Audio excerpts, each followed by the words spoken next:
Ювенал е казал, тази заповед е спусната от небето, познай себе си, мярката за самопознание е мярката за пълноценен живот и също така мярката за истинско служение.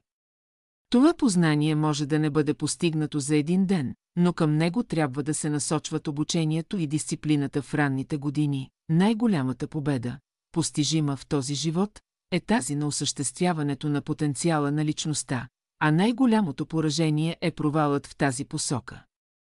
Думите на Исус, имащи първоначално друго намерение, въпреки това доказват това, защото който иска да запази живота си, ще го изгуби, а който изгуби живота си заради мене и Евангелието, ще го запази. Марк 8-3-5, докато акцентът на учението тук е върху метода, целта е очевидна, да се намери и реализира на най-високото и най-доброто ниво индивидуалният живот. Като признаваме, че всеки отделен живот е творение на Бог, притежаващ свои собствени сили и ценности, ние твърдим, че изпълнението на живота се състои в пълното осъзнаване на дарения ни живот. Живеенето включва активно осъществяване на всички способности и пълното им използване в рамките на божественото намерение.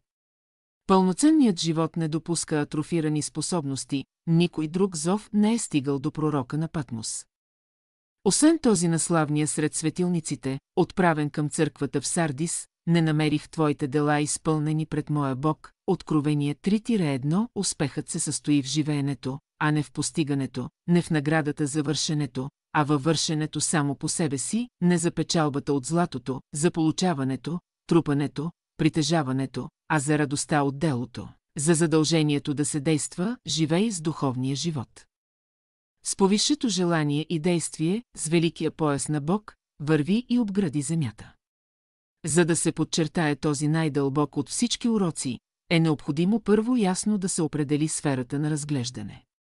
От настоящата дискусия изключваме мисълта за отвъдните изпълнения на живота. Те без съмнение са най-големите, тъй като целият период на човека на земята е изпитателен и подготвителен. Но тъй като съвършените плодове на окончателния живот зависят от настоящото живеене, ние се ограничаваме изцяло до него. Във всеки етап от настоящата подготовка съществува възможност за изпълнение. Първите записани думи на съвършения разкриват този принцип. 12-годишното момче, което след това щеше да расте, каза: не знаете ли, че трябва да бъда в услуга на своя отец? Лука 2-4-9, и в този смисъл на настоящо призвание той изпълни живота си. Думата призвание, за съжаление, е била лишена от истинската си стойност, поради факта, че и кратко е била придадена погрешна стойност. В тъмните векове тя започва да се използва само за онези, призвани към свещените служби в църквата. Бавно, но сигурно, в съзнанието на човека се появява голямата истина, че във всеки живот има призвание, създадено от Бог, дадени сили и способности. Следователно, ние трябва решително да отменим думите голям и малък и да помним, че върху най-дребния детайл могат да се облегнат най-великите въпроси и в последното откровение ще се окаже, че най-малко уважавани ще получат по-голяма чест. Пази ме от обикновеното.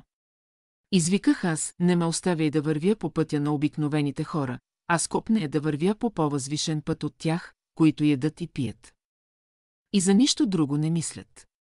Изкачвах се на височини, които далеч пред себе си виждах, и не бих останал на ниското, осквернено равнище, презирах долината, където сенките лежаха, и търсех върховете, озарени от слънчевата светлина, но като се обърнах назад към пътя, който извървях, открих, че се вие сред животите на хората, които ме викаха за помощ, но напразно.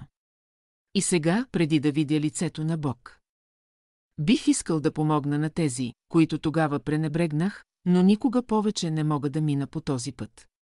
Ако искаме да избегнем това чувство на провал, трябва да възвеличаваме собственото си призвание, като помним, че никой дар от Бог не е малък или незначителен.